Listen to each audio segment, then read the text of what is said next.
बिस्मिल्लाहिर्रहमानिर्रहीम अस्सलाम वालेकुम रहमतुल्लाह। इंटरनेशनल लेवल के ऊपर जो गजा और फलस्तीन के अंदर फौज भेजने के हवाले से मामला चल रहे हैं, ऐसे में field marshal army chief general Asim Munir ने लीबिया का दौरा किया और वहां पर आर्मी चीफ के साथ मुलाकात की। ठीक 24 घंटे बाद इसमें मोहम्मद बिन सलमान को भी पैगाम दिया गया, क्योंकि जनरल आसिम मुनीर ने उसके बाद सऊदी अरब का दौरा किया और सऊदी अरब के दौरे में उन्होंने जो सबसे बड़ा सिविल अवार्ड है सऊदी अरब का, वो मोहम्मद बिन सलमान के नाम किया।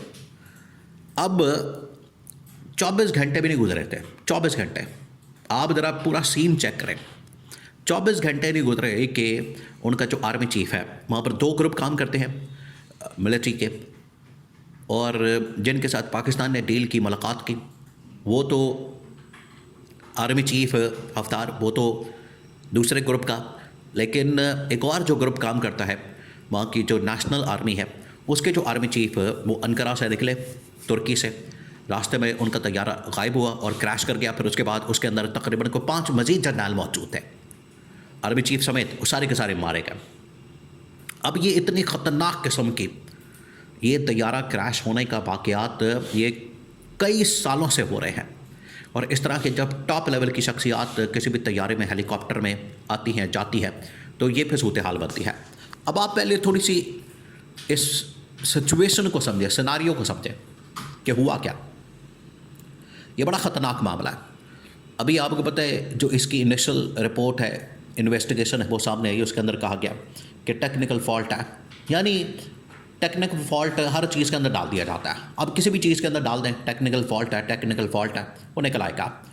लेकिन असल जो पीछे इस तरह के जो बड़े बड़े वाक़यात होते हैं, इसमें साजिश का एलिमेंट बड़ा वाज़ेह होता है, नुमाया होता है। उसको आप रूल आउट नहीं कर सकते। ये नहीं हो सकता कि इतना बड़ा वाक़या पेश आ गया, उसके अंदर इतनी बड़ी बड़ी शख्सियात मारी गई और ये टेक्निकल फॉल्ट हुआ।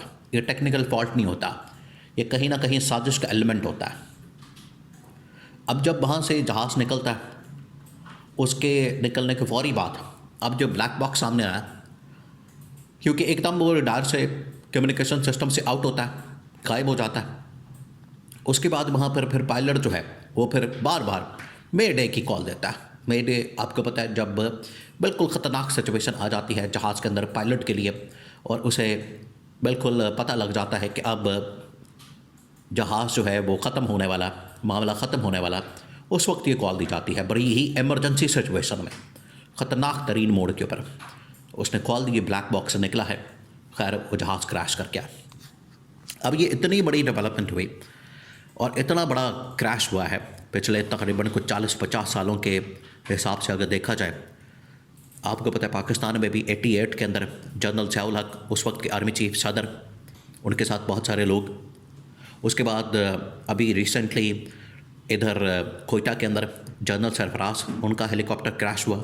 फिर उसके बाद ईरान के सदर इब्राहिम रईसी, उनका हेलीकॉप्टर जहाज़ क्रैश हुआ, मारे गए। और अब ये वाक़या पेश आया।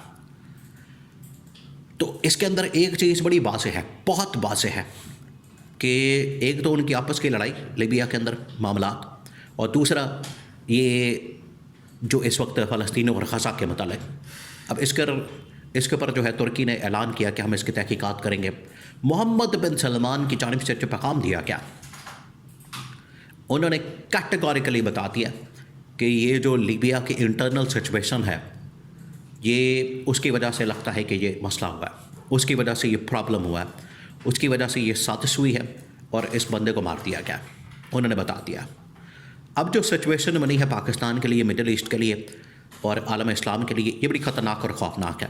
अब अलर्ट पूरे पाकिस्तान क्या दुनिया के अंदर ये अलर्ट चला गया कि सब अलर्ट हो जाए, किसी के साथ कुछ भी हो सकता है। क्योंकि अब हल्की सी किसी ने भी इधर उधर मामला किया, हल्की से भी कोई बात इधर उधर की, तो हालात बिगड़ जाएंगे, क्योंकि सिचुएशन बड़ी क्रिटिकल है। सिचुएशन क्या, आपको पता है, पिछले 6 महीने से ये मामला चला, बल्कि पिछले तकरीबन को 2-3 सालों से, जब से इसराइल ने इधर हमला किया फ़लस्तीन के ऊपर, उसके बाद से ये मसला चल रहा है कि जंगबंदी की जाए। फिर ईरान के ऊपर हमला, कभी फ़लस्तीन के ऊपर हमला, और इसराइल जो है कभी लोगों को मारता है, कभी किसी मुल्क के ऊपर हमला, कभी कतर के ऊपर हमला, कभी यूएई के ऊपर हमला। तो वो बार बार सिचुएशन ख़राब कर रहा है। अब ऐसे में पाकिस्तान के ऊपर भी हमला हो जाता है और पाकिस्तान फिर बड़ा ज़बरदस्त मुकाबला करता है, क्योंकि ये जो इसराइल बार बार हमले कर रहा था, इसमें इन्होंने इंडिया को ये शय दी कि पाकिस्तान के ऊपर हमला कर दो ताकि ये पूरा खित्ता जो है वो लपेट लिया जाए। लेकिन पाकिस्तान के रिस्पांस के बाद और उसके बाद ईरान के ऊपर हमले जब किए गए तो उसके रिस्पांस के बाद ये आलमी ताकतों को अंदाज़ा हो गया कि ये अभी मामला इतना आसान नहीं है कि आप इनको हड़प कर जाए। तो फिर ये उसी पैटर्न के ऊपर आ गए कि खुफिया तरीके से लोगों को मारा जाए। तो अब क्योंकि गाज़ा और फ़लस्तीन के अंदर फ़ौज भेजने के हवाले से पाकिस्तान भी इस वक्त बिल्कुल फ्रंट के ऊपर आ चुका है कि क्या किया जाए, कब भेजा जाए फ़ौज को। तो पाकिस्तान के लिए भी अब बड़ी क्रिटिकल सिचुएशन पैदा हो चुकी है। अगर इस पूरी सिचुएशन में से अब इस क्राइसिस में से कोई निकाल सकता है तो या तो वो जनरल आसिम है, अब जाए बाहर बात करें। इसी वजह से आप देखें पाकिस्तान के अंदर पिछले तकरीबन को 2-4 दिनों में मुख्तलिफ मकातब फ़िक्र के उलमा कराम ने ये पाकिस्तान की गवर्नमेंट को, रियासत को, इस्टेब्लिशमेंट को और आलमी ताकतों को रियलाइज़ करवाने की कोशिश की। ये पैगाम दिया जा रहा है। ये जो उलमा कराम ने फ़लस्तीन के अंदर, गाज़ा के अंदर फ़ौज भेजने से इन्होंने इसकी हिमायत नहीं की और कहा कि फ़ौज किसी सूरत नहीं भेजनी चाहिए।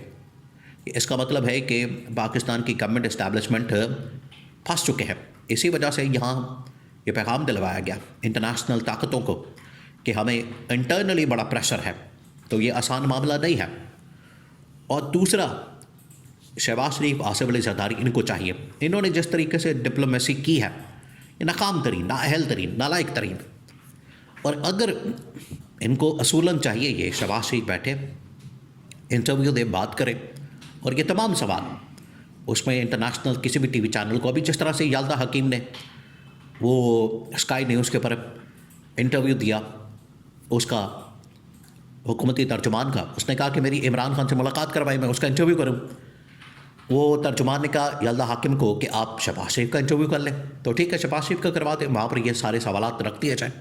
तो शहबाज शरीफ का जो जवाब होगा वो रियासत पाकिस्तान का जवाब होगा, पता लग जाएगा। या फिर कोई बात कर सकता है तो वो इमरान खान बात कर सकता है। ये अब बड़ी ख़तरनाक सिचुएशन बन गई है इस वक्त पूरे मिडल ईस्ट के लिए, अरब ममालिक के लिए, पाकिस्तान के लिए, आलम इस्लाम के लिए। अब ये इनके लिए एक टर्निंग पॉइंट है, डू और डाई सिचुएशन बन गई है। वरना फिर इस तरह के जो खौफनाक किस्म के वाक़यात हैं, हालात हैं और इस तरह के जो कत्ल हैं, साजिशें हैं, ये अब आपको मतवातर नज़र आएंगे। क्योंकि जो अब इसराइल और अमेरिका के साथ मिल जाएगा उसकी तो बचत हो जाएगी। हालांकि इनकी दोस्ती भी बुरी है और दुश्मनी भी बुरी है, लेकिन अगर डायरेक्ट कन्फ्रंटेशन के अंदर चले जाते हैं तो फिर आपको अपनी खैर मनानी पड़ेगी। ये हालात बन गए हैं, ये सूरत हाल बन गई है। मोहम्मद बिन सलमान के इनकार के बाद सारी नज़रें पाकिस्तान पर है कि पाकिस्तान किस तरीके से इस सूरत हाल में अमेरिका इसराइल को इनकार करता है।